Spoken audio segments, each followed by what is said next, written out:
Welcome to Paskvan Podcasts. Please like, subscribe, and comment. It really helps this channel. Today we're stepping into a world where, the veil between history and myth, it gets really thin, where stories just refuse to fade away. They echo, don't they? Through ancient streets, crumbling stone. We're going to unearth a tale of creation, yes, but also of desperate protection. And a really profound primal fear, a fear that emanates from the very heart of Europe. Imagine, if you can, a creature, not born of flesh and blood, no, sculpted from the earth itself, animated by prayer, by ancient mysticism, brought into being to guard a people against these relentless, encroaching shadows. Our mission today is to really pull back the layers of this enduring legend, to get to the most important insights from our sources about the Golem of Prague, and to try and understand why this story, why it still captivates us, warns us, haunts us, even centuries later. That's a perfect framing, because what we're about to explore here, it's so much more than just, a historical curiosity. It's this powerful narrative, a deep current that shaped how we think about creation, responsibility, and fear. For over 400 years now, the legend of the Golem of Prague, as our sources really show, it's this crucible where legend, faith, and fear, they just intertwine. You can't separate them. No. Understanding these elements is absolutely central to grasping its enduring power.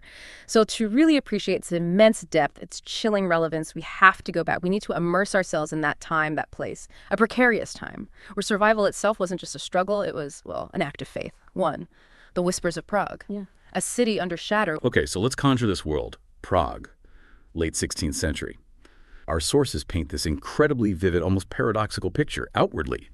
A city of astonishing beauty, right? Unparalleled artistic flourishing. A jewel on the Vltava River, pulsing with life. Scholars debating philosophy. Alchemists chasing secrets. Artisans, merchants. A real hub. But beneath that glittering surface, something else entirely. A much more oppressive, sinister atmosphere hung heavy, especially for its Jewish community. It's a stark contrast, isn't it? The city's splendor versus the grim reality inside the ghetto walls. What exactly was that atmosphere like, and why is understanding it so critical here? It's absolutely crucial, because the historical context, it isn't just a backdrop. It's the very soil, as you said, that this legend grew out of. Think about 1580. Prague, much of Europe, really, was in this state of simmering turmoil. At the center, Holy Roman Emperor Rudolf II in Prague Castle. Now, Rudolf was a fascinating figure, contradictory, a patron of the arts, yes, but also obsessed with astrology, magic, hidden sciences. Our sources tell us his court was like a magnet for occultists, astrologers, alchemists from all over. And this imperial fascination with the mystical, it wasn't just a quirk, it created this fertile ground, maybe even dangerously permissive ground, for esoteric beliefs, for practices. In that kind of environment, the idea of a golem, of being animated by arcane knowledge, maybe it didn't seem like pure fantasy. Maybe it felt like a possibility, a forbidden one, but still. So the very air of the capital, even at the highest levels, was charged with this kind of mystical energy. Wow, it sounds like a perfect storm, the spiritual and the desperate colliding. But what was the reality like down in the Jewish community? On the ground. For them, reality wasn't magical in any comforting way. Not at all. They were confined, often by law, to this cramped, overcrowded ghetto, a maze, really. Narrow, twisting streets, homes packed so tightly they leaned on each other, blocking the sky. Synagogues, yes, magnificent pillars of faith. But they rose amidst poverty, the constant threat of disease that comes with close quarters. Our sources detail a life that was systematically harsh, brutal even. Jews were barred from many trades, pushed into things like pawnbroking or menial crafts, subjected to crippling taxes, often arbitrary, designed not just for revenue, but as a constant reminder of their subordinate status, their precariousness. And tragically, they were often scapegoated for plagues, economic downturns, anything, really. The Jewish community often got the blame. And the shadow of persecution, that was constant. The most insidious, terrifying, constant, yes. The most chilling threat was blood libel. These false, malicious accusations that Jews kidnapped Christian children for rituals, especially around Passover. These rumors, our sources stress, they circulated like poison, insidious, quick to take hold, and they invariably ignited savage, unprovoked violence. The precariousness.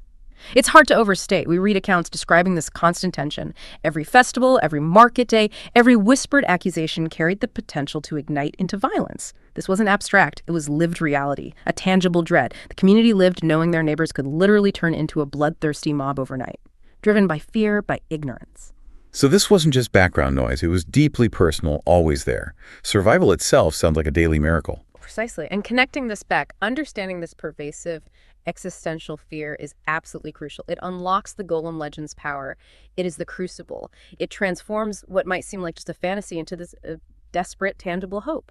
It grounds the fantastical elements in real human desperation, the profound need for protection against arbitrary, brutal injustice. It makes you realize the golem wasn't born from some, whimsical magic or academic curiosity. It came from a terrifying, urgent life or death need. It forces us to ask, what does a community do when all other avenues, legal, political, even spiritual, seem closed?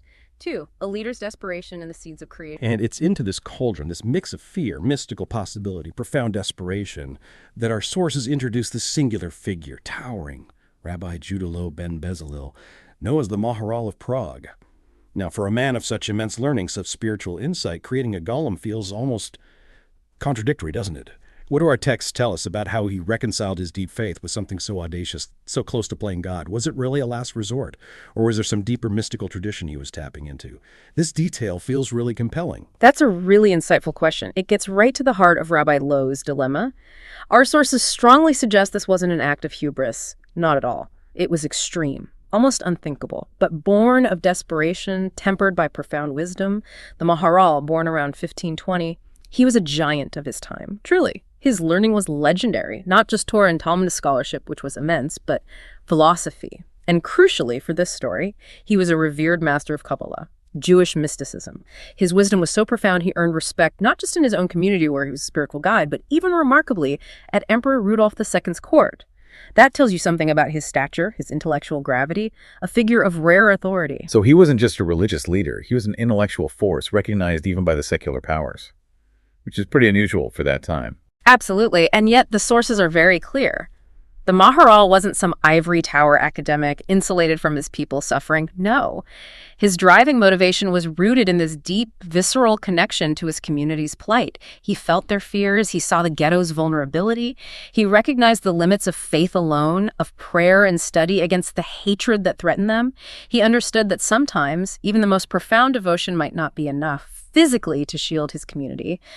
He sought something. Tangible. Supernatural, yes, but tangible protection. Okay, so desperation leads him towards Kabbalah. Yes. He starts to seriously consider the mystical traditions. These traditions, as our sources explain, spoke of the immense power within the Hebrew letters themselves, the building blocks of creation. Kabbalistic texts explored the secrets of creation, how life could be called forth, not just by God, but through human hands manipulating sacred language. And Jewish folklore for centuries had whispers of golems, beings made from earth, animated by holy words, bound to their creator. The word golem itself, you find in Psalm 139, it means unformed substance, a body without spirit yet. In the mystical tradition, this evolved, became a symbol of potential life, shaped by human hands, but utterly dependent on divine words, divine intent. That distinction feels critical. Not creating from nothing, but shaping unformed substance using divine power. Still, the act itself must have been hugely controversial. Immensely so. For generations, rabbis had debated this fiercely. The possibility, yes, but also the immense peril. Could a human, by invoking God's sacred names, manipulating the alphabet, could they really breathe life into earth? Some believed it was possible, a testament to God's power flowing through creation. But perilous, trespassing into realms best left untouched. Others dismissed it. Mere allegory, they said. A metaphor for self-improvement, moral shaping, not literal. But the situation in Prague forced his hand. The rising threat pushed Rabbi Loew beyond theological debate, beyond scholarship. Our sources point to a specific harrowing trigger. He was warned. Maybe a vision, maybe intelligence sources, of an impending new wave of blood libel accusations. This wasn't just another rumor, it was specific, credible, a looming crackdown promising widespread genocidal violence. Faced with the horror of slaughter, of his community being wiped out, he sought divine guidance. Some accounts say he got a direct command, a dream, a heavenly voice, create a defender. Other versions, just as compelling, say it was his own resolve, a personal, agonizing decision, born from desperation, from fierce love for his people. So it becomes an act of necessity, an almost unbearable burden of leadership. It really makes you think. When pushed to the absolute brink, what extreme measures, maybe even forbidden ones, might you take as a leader, an individual, to protect those you love when everything else seems closed off? It's the ultimate ethical dilemma, isn't it? So the stage was set. For this extraordinary clandestine act, our sources paint this solemn, ritualistic picture, under cover of night. Rabbi Loew, with a few trusted, spiritually prepared disciples, they go silently to the banks of the Vltava River. There, in the dim moonlight, they gather the raw material, heavy, wet clay. From the riverbed, they bring it back into the protective, secret shadows of the ghetto. This wasn't just about magic. It was about a community's desperate struggle for survival, and a leader's almost unbelievable gamble against impossible odds, drawing on ancient wisdom for a very modern, terrifying problem. 3. Fashioning the unformed. The golems awaken. Okay, picture this scene. The hushed synagogue, flickering lamplight, the air thick with anticipation, maybe dread, sacred intent. This clandestine, sacred act of creation is about to happen.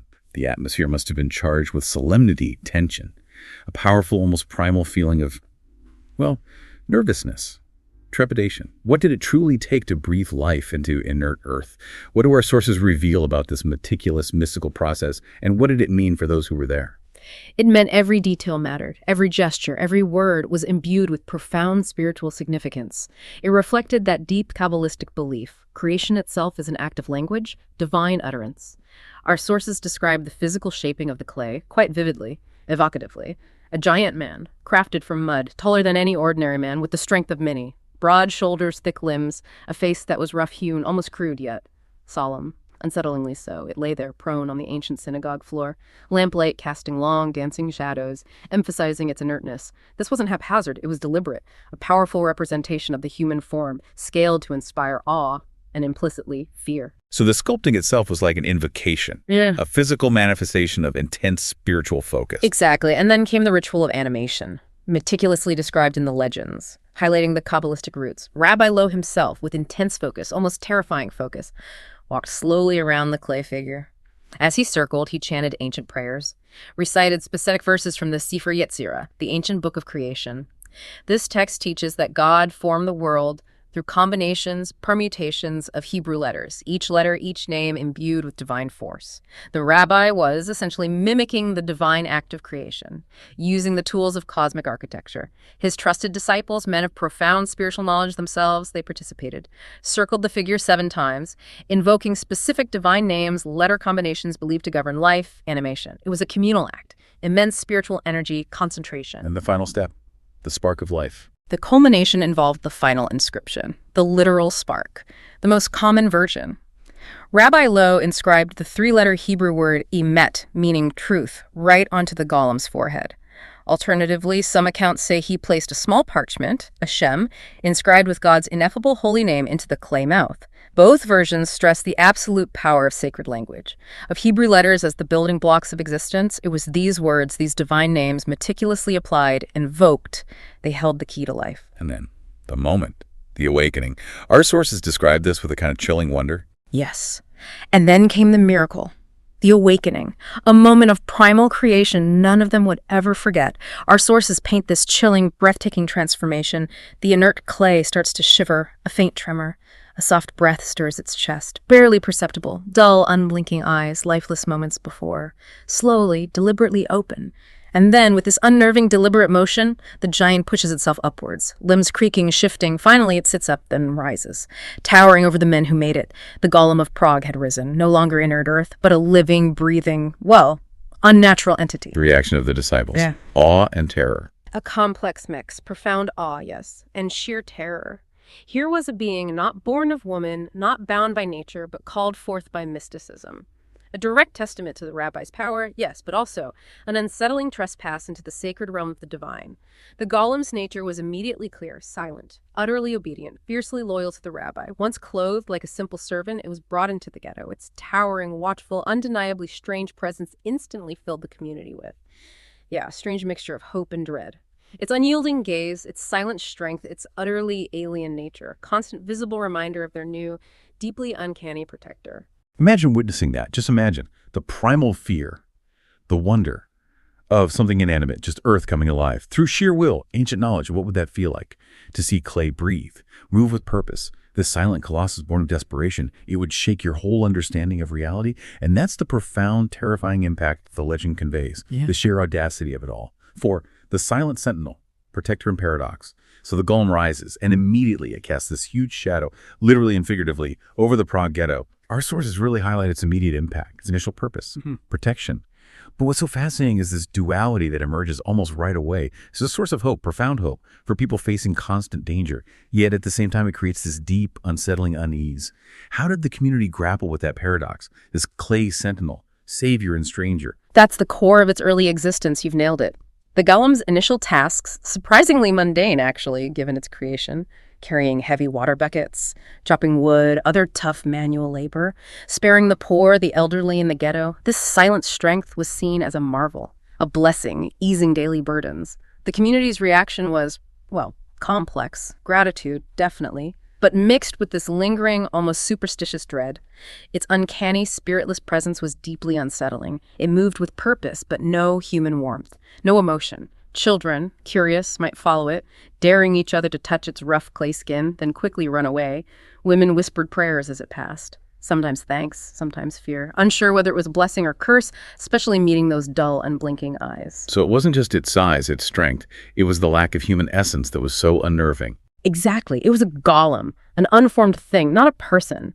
But these mundane tasks were just prep work for its real purpose. The first true test, the story that really cemented its role as guardian, came soon. Blood libel rumors again, spreading like wildfire through Prague. A Christian mob, fueled by these lies, armed with torches, pitchforks, stones, gathered outside the ghetto walls, angry shouts growing louder, ready to storm in. Another massacre looming.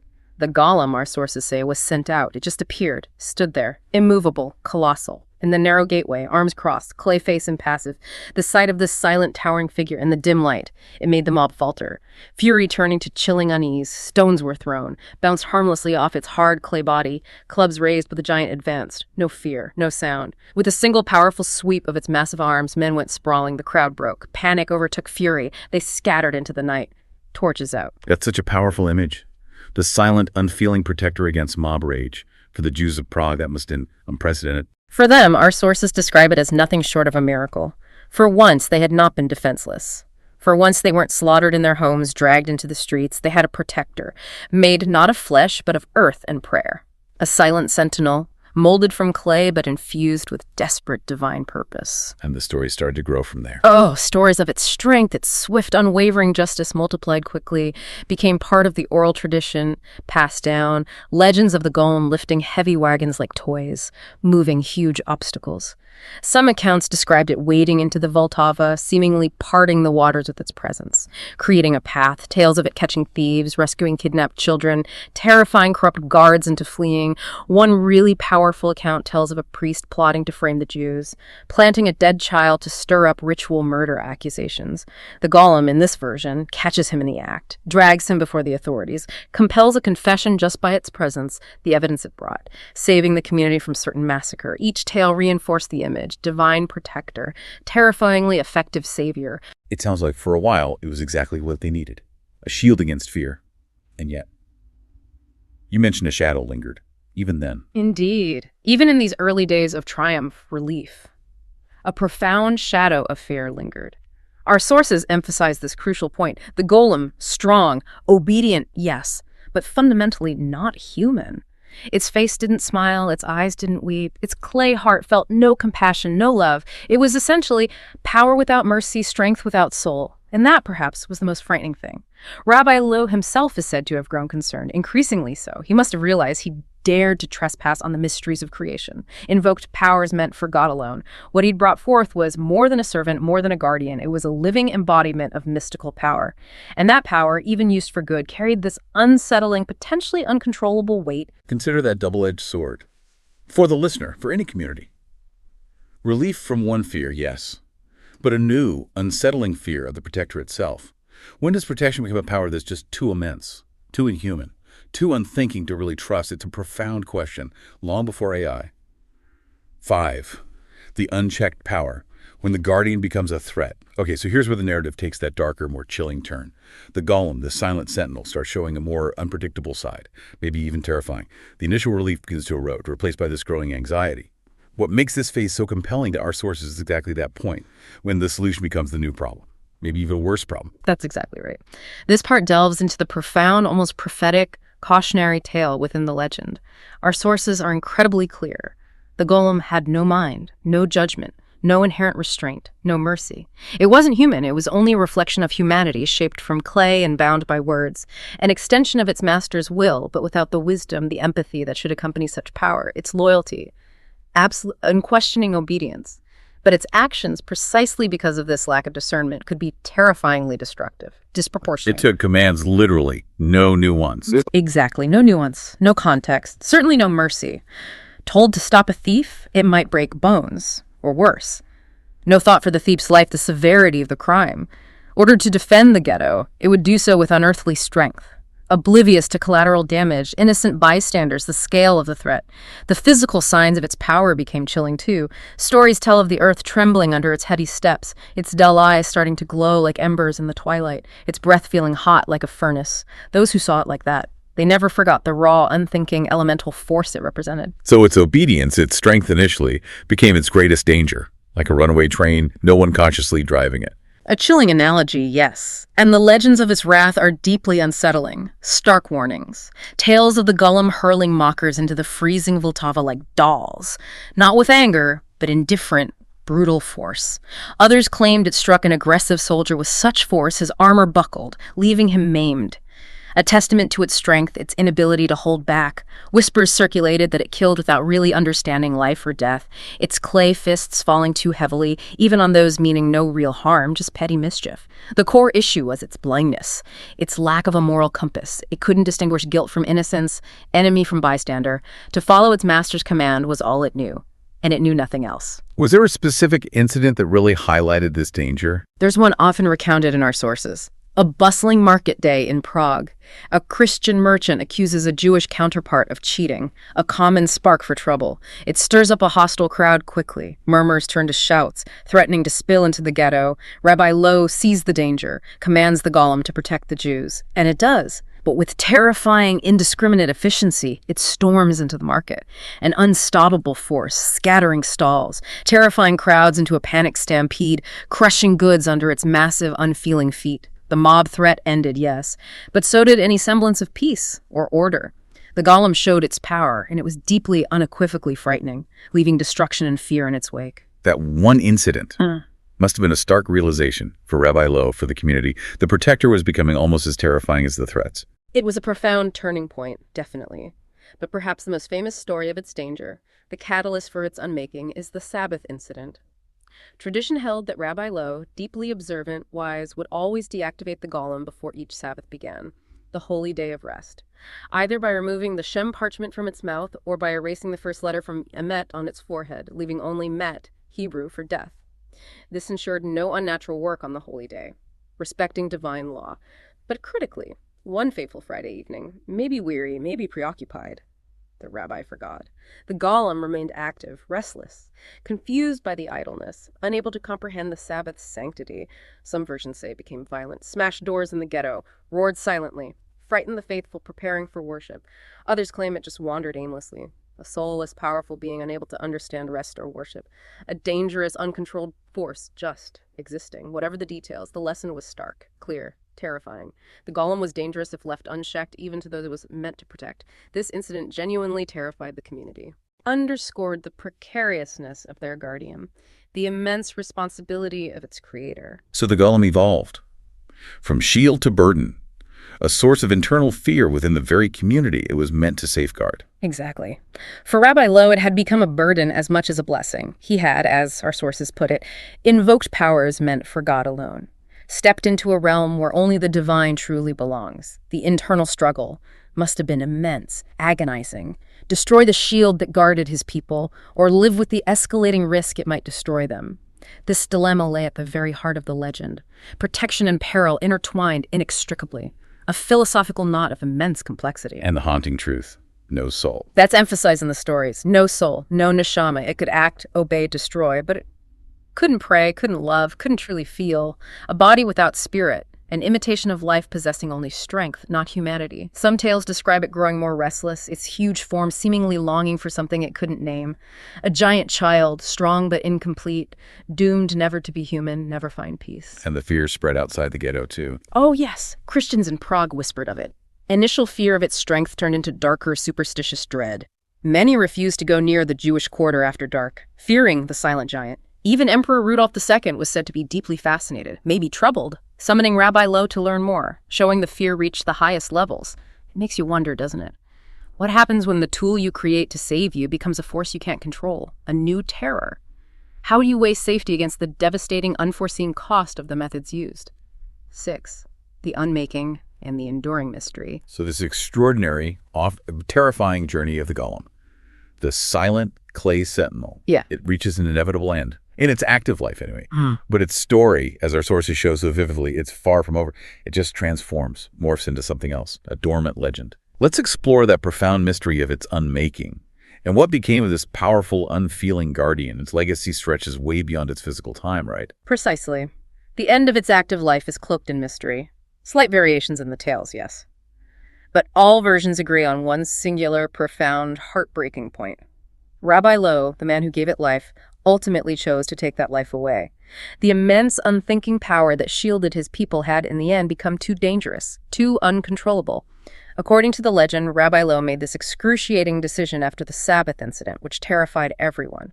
Or maybe due to its increasing unpredictability, escalating violence, whatever the catalyst the rabbi prepared, for the solemn final rituals of unmaking. In the quiet, sacred space of the old new synagogue, watched by his 2 most trusted disciples, he commanded the golem to lie down.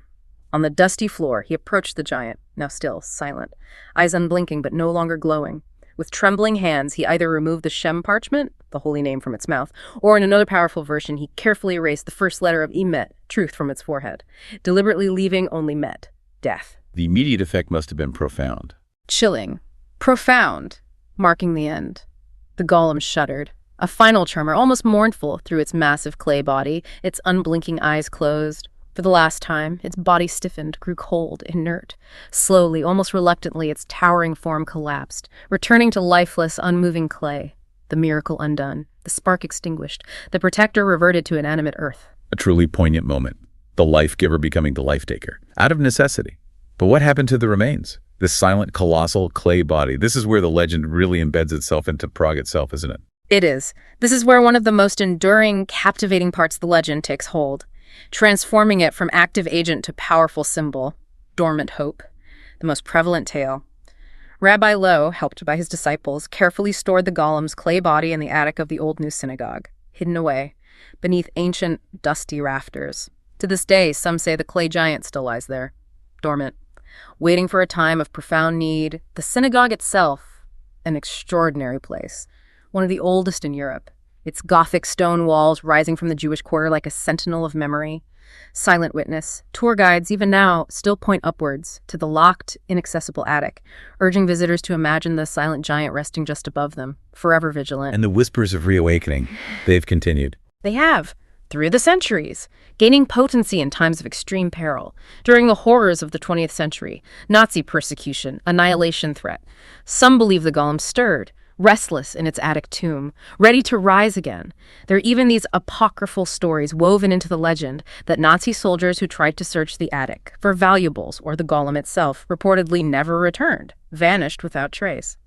Whether true or only legend, our sources remind us, these stories gave the golem new life in the imagination of those desperate for hope, transforming it into this eternal symbol of potential salvation, a promise of protection even in the darkest hours. It's a testament to the power of myth, isn't it? How a physical end leads to an even stronger symbolic life. How did this legend then spread, evolve beyond Prague? It's fascinating.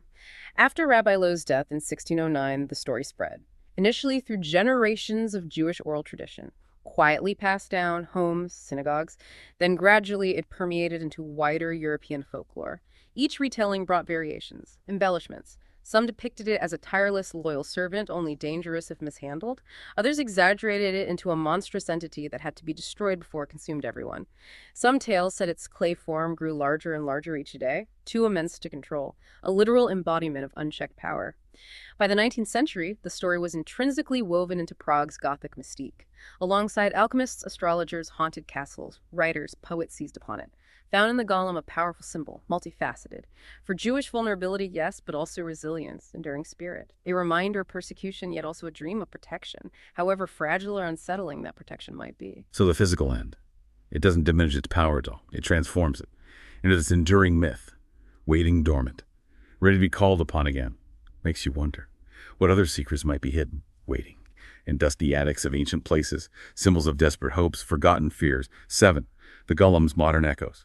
A timeless warning. This incredible journey through Prague's alleys, synagogues, mysterious attic, it brings us right back here to the present.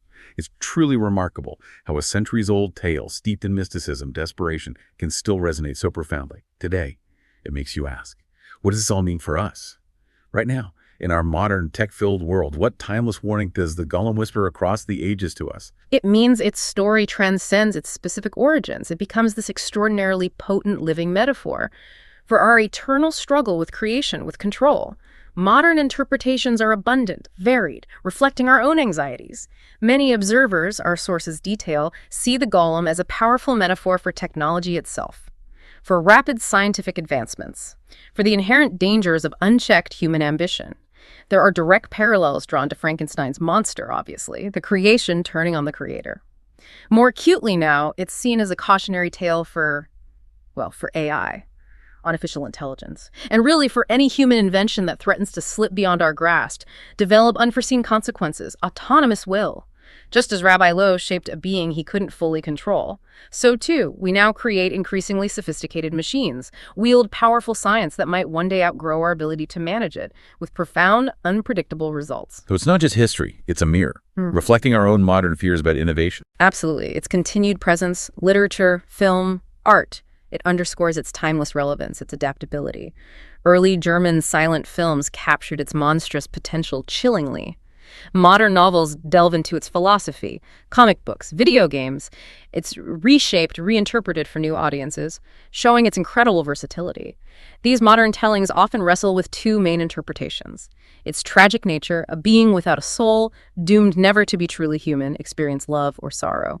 And its monstrous potential, the danger of creation without wisdom, power without a moral compass, the hubris of trying to play God. But for the Jewish community, it's something more personal. Far more personal, deeply resonant, a living testament to their history. It's not just an abstract monster, a metaphor. It's a living memory of profound desperation, a prayer made flesh in those dark days facing constant threat, powerless before mobs, hostile rulers. The idea of a protector, no matter how unnatural, uncanny, it was more than legend. It was a desperate, sacred hope for justice, a symbol that strength might for once belong to the weak, a literal act of divine intervention almost. And its relevance in Prague itself? Still palpable today, as if it's still waiting. Precisely. Tangible. The old new synagogue still stands, its ancient stones whispering stories. The legend lingers in every stone, every shadow. Visitors asked about the attic, its secrets behind that locked door. The story persists, our sources say, not because it was proven historically verified, as they beautifully put it, because it was needed. It was, maybe still is, a necessary narrative for a community that's faced so much. Which brings us back to that core truth, the thin line between creation and destruction. That timeless truth the Golem illuminates, as relevant today as in the 16th century. The enduring human desire for protection, safety, and simultaneously the deep fear of what that protection costs, what it demands. Rabbi Loew created a guardian to save his people, shield them. But in doing so, he stepped into a realm meant for God alone, invoked powers beyond full human comprehension. What he brought forth defended the ghetto, yes, but it also, crucially, frightened it, cast its own terrifying shadow, the profound lesson whispered through ages. Power without soul is not salvation, it is danger. And that's why it endures. Legend and lesson. Exactly, both legend and lesson. Reminding us, chillingly, of the fragility of control, the immense, often unforeseen risks in wielding forces we don't fully understand, whether it's clay or code, mythical monster or cutting-edge machine. The Golem is every creation reflecting our greatest hopes, safety, progress, but also perpetually threatening to expose our hubris, our tendency to overreach, create something we can't truly master. It forces us to ask ourselves, doesn't it? You and I, in our modern age, how do we grapple with the incredible, accelerating power of human innovation today? Knowing these profound, historical, mythical warnings embedded in stories like the Golem, what are we creating right now that might one day, for better or worse, outgrow our control, fundamentally alter our existence, echoing the very same dilemmas faced in a Prague long, long ago? That really brings us to a thoughtful and, unsettling, close to this captivating exploration, the enduring power of the Golem story. Weaving through centuries of fear, faith, profound mystery, it's undeniable. It leaves us with that fundamental, unavoidable tension, the deep human desire for safety, absolute protection, clashing head-on with the inherent peril, the hidden costs of wielding forces of creation that border on the divine. A profound lesson for any age. The Golem of Prague is indeed more than just a story. It is a mirror. It shows us the deep, ancient fears of persecuted people, the incredible courage, the wisdom of a rabbi who dared to act against impossible odds, and the dark shadow that inevitably falls when power grows too immense, too inhuman, too unthinking to truly comprehend or control. It reflects that eternal human struggle between faith and fear, between the dream of absolute safety and the inherent danger of grasping for too much, for powers that are not ours to command. And so the legend lives on. In Prague's narrow, echoing streets, in the whispers of tour guides, in the locked, dusty attic of the old new synagogue that no one dares to enter, the golem waits, not alive, not dead, just clay and silence, bound to a single sacred word that can give either truth or death. Perhaps it will never rise again, or perhaps in some future hour of unimaginable need. When shadows close in once more upon the innocent, the people will whisper the sacred names, and the clay will shiver, and the giant will rise to walk the streets of Prague again.